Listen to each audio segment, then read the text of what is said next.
Parthiban sir வந்து ஒரு சின்ன கிஃப்ட் கொடுத்துட்டு போயிட்டார். அதுக்கப்புறம் ஒரு சின்ன பதிவு போட்டிருந்தார். நான் தப்பாக பேசும்போது நீ தப்பா பேசிட்ட அப்படின்னு சொல்லியிருந்தா அவன் நல்லவன், அவன் கடுமையான கோழை, அவன் பெரிய மயிர் மாதிரி பேசுறான். தாமதமாக வந்ததுக்கு மன்னிக்கணும். நான் ட்ரைலர் பார்க்கல, நான் ஈவினிங் பார்த்துருவேன். ரொம்ப அழகான பேர் கனிஷ்கா. ஒரு அரசனுடைய மகா புருஷனுடைய பேர் வந்து அவங்க தந்தை வச்சிருக்காரு. விக்ரமன் சாருடைய டைட்டில்ஸில் எனக்கு ரொம்ப பிடிச்சது புது வசந்தமும் வானத்து போல் அப்படின்றது. இந்த மாதிரி டைட்டில் என்னால் யோசிக்க முடியுமான்னு தெரில. ஆக்சுவலாக பியூட்டிஃபுல் டைட்டில். நான் பழகிய சினிமாக்காரர்களே எப்பொழுதுமே எளிமையாகவும் அழகாகவும் பழகிறவர் வந்து நம்ம ரவிக்குமார் சார். எனக்கு 25 வருஷமாக அப்படியே பார்ப்பேன். எப்போயாவது ஒரு வருஷத்துக்கு 2 தடவை தான் மீட் பண்ணுவேன். அவ்வளோ எளிமையாக, அவ்வளோ ரொம்ப extraordinary human being sir. Thank you so much for being very extraordinary. நான் அவர் கூட இந்த படத்தில் ஒர்க் பண்ண போகிறேன். ட்ரெயினில் ஒரு முக்கியமான ஒரு கேரக்டர் எழுதியிருக்கேன். கெட்ட கேரக்டர் தான் எழுதியிருக்கேன் அவருக்கு. ஆக்சுவலாக ரொம்ப அழகாக இருக்குது. நிறைய பேர் அவர் தான் எங்களோட குரு கதிர் சாரை பார்த்தேன்.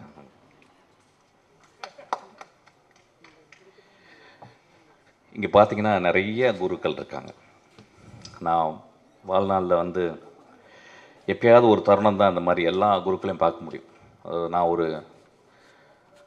புத்தக கடையில் ஒர்க் பண்ணும்போது என் குரு என்னை அடையாளப்படுத்தி என்னை கண்டுபிடிச்சி கூப்பிட்டு பண்ணார். அவருக்கு ஒரு கிளாப் அடிங்க கதிர் சார்.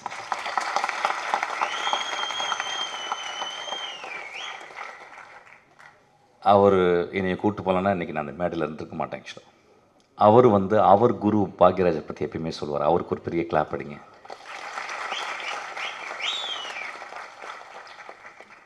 ஒரு குரு இன்னொரு குருவை உருவாக்கி கொண்டே இருக்கிறது. இந்த ஒரு தொடர்ச்சி வந்து ரொம்ப அழகானது. அப்படி தான் கனிஷ்கா நீயும் வரணும்னு நினைக்கிறேன். ஆக்சுவலாக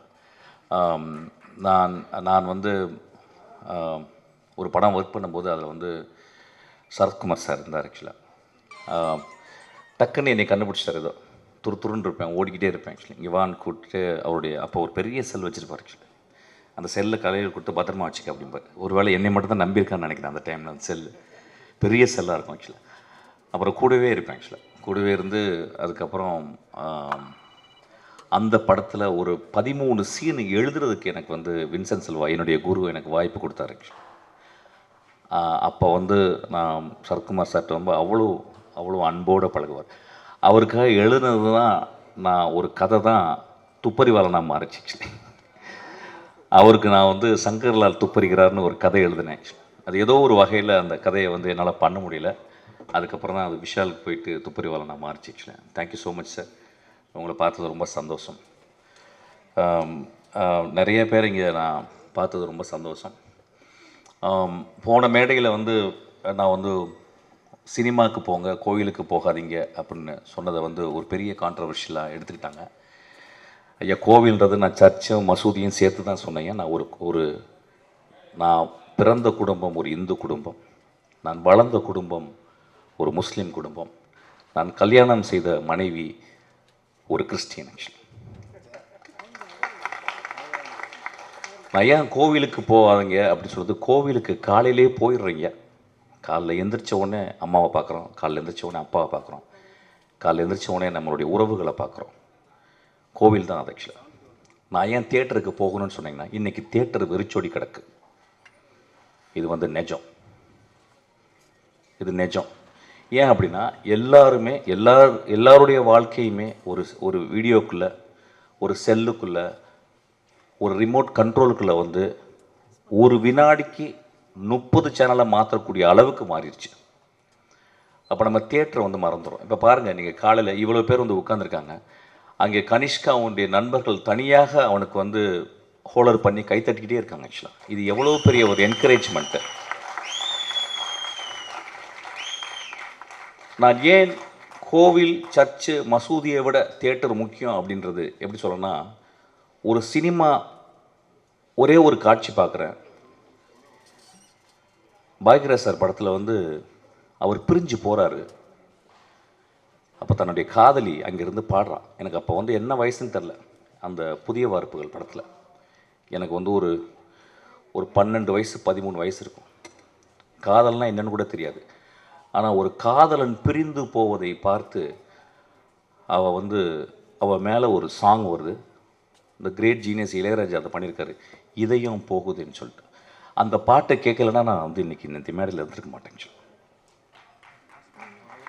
கதிர் சார் படத்தில் வந்து ஒரு சீன் வரும், தன் காதலியை எவ்வளோ நேசிக்கிறான்னா சொல்ல முடியாது. காதலை ஒரு பெரிய மனசுக்குள்ளே ஒரு பெரிய இருக்கும், சொன்னால் ஒரு வேளை நிராகரிச்சிருவாளோ அப்படின்னு சொல்லிட்டு அவள் உட்கார்ந்துருந்த அந்த சேரில் போயிட்டு அவள் எந்திரிச்சு போன மாதிரி உட்காருவான். ஆக்சுவலாக காதலை மிக எளிமையாகவும் வலிமையாகவும் அழகாகவும் சொன்னவர் எங்கள் குரு. ஆக்சுவலி நான் ஏன் கோவிலுக்கு போகிறது, சர்ச்சுக்கு போகிறது, மசூதிக்கு போகிறத விட கோவிலுக்கு போகிறது, தியேட்டருக்கு போகணுன்னு சொல்கிறேன்னா, மகேந்திரன் ஒரு படத்தில் எழுதுகிறாரு கடைசி காட்சியில், மோசமான மனிதன் வாழ்நாள் முழுவதும் மோசமாக இருந்து கொண்டே இருக்கிறான், அவன் கடைசி நாள் வந்து அந்த ஊரே அவனை நின்றுக்கிட்டு இருக்கு கொலை செய்யணுன்னு.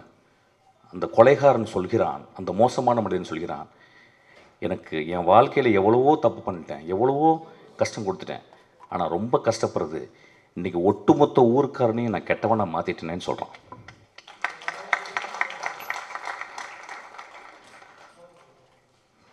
கொலை செய்துவிட்டு, தன் காதலனுக்காக கொலை செய்துவிட்டு பல வருடங்கள் ஜெயிலில் இருந்து அவள் ஒரு படகுல வந்து இறங்குறா.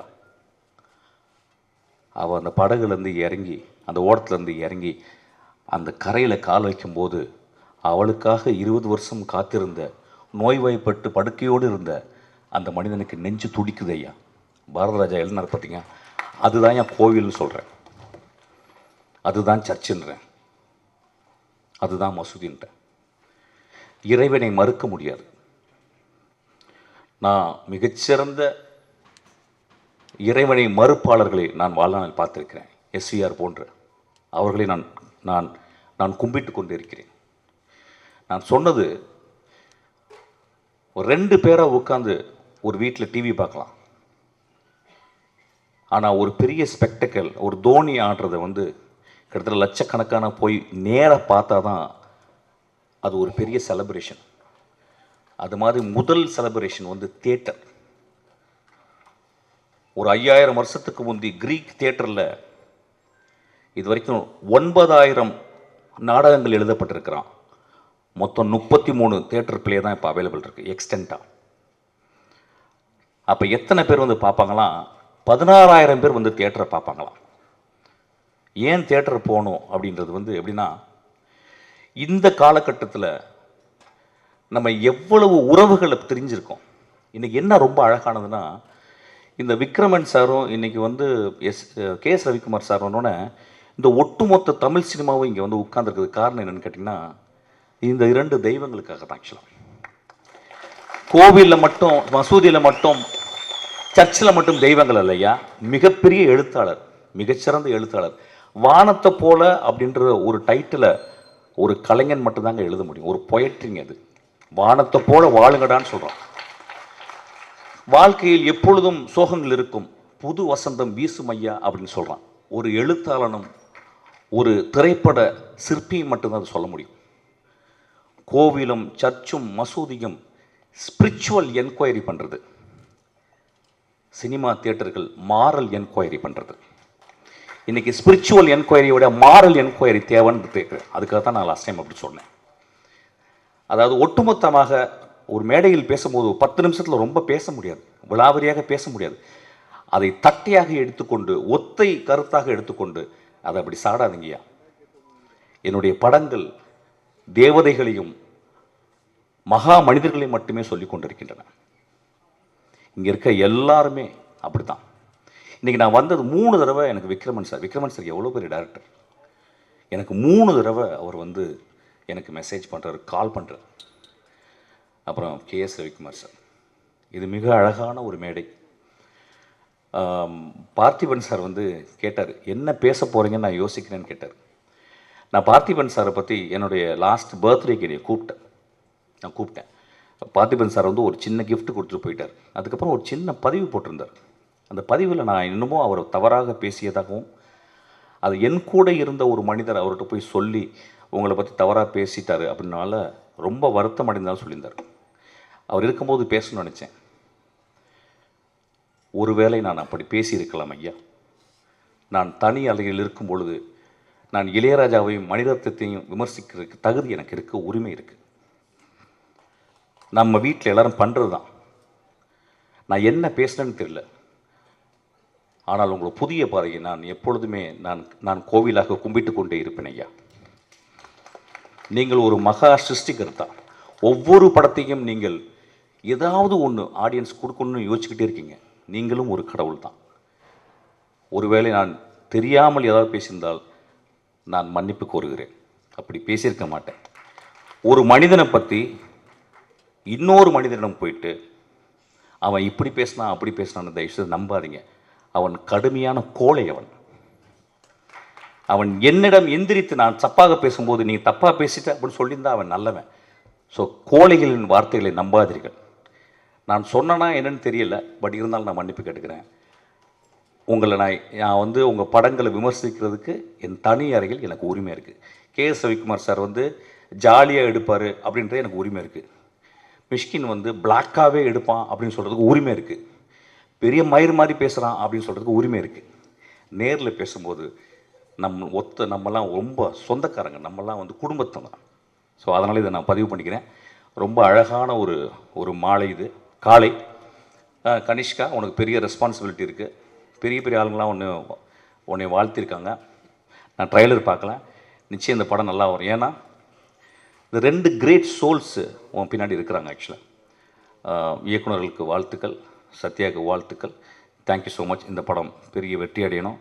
எல்லோரும் போய் தியேட்டரில் பார்க்கணும். தயவுசெய்து ரிமோட் கண்ட்ரோலில் பார்க்காதீங்க, தியேட்டரில் பார்க்கணும்னு கேட்டுக்கிறேன். ஒரு சின்ன அழகான ஒரு விஷயம் சொல்கிறேன். ஒரு சினிமா ஏன் ரொம்ப அழகானது அப்படின்னு சொல்கிறேன்னா, அமர் சிங் சமிக்கலான்னு சொல்லிட்டு ஒரு படம், அதில் வந்து ஏஆர் ரஹ்மானுடைய ஒரு பாட்டு, கரோ அப்படின்னு ஒரு பாட்டு, 10 நாள் அதை கேட்டுக்கிட்டே இருக்கேன். அது எப்படி தெரியுமா இருக்குது எனக்கு? சின்ன வயசில் வந்து எங்கள் வீட்டில் பொங்கலுக்கு வந்து வெள்ளை அடிச்சிருவாங்க. வெள்ளை அடிச்சு உட்காந்துருக்கும்போது எல்லாம் பார்த்தா எல்லாம் வெள்ளையாக இருக்கும், நம்ம மட்டும் உள்ள அழுக்காக இருப்போம்.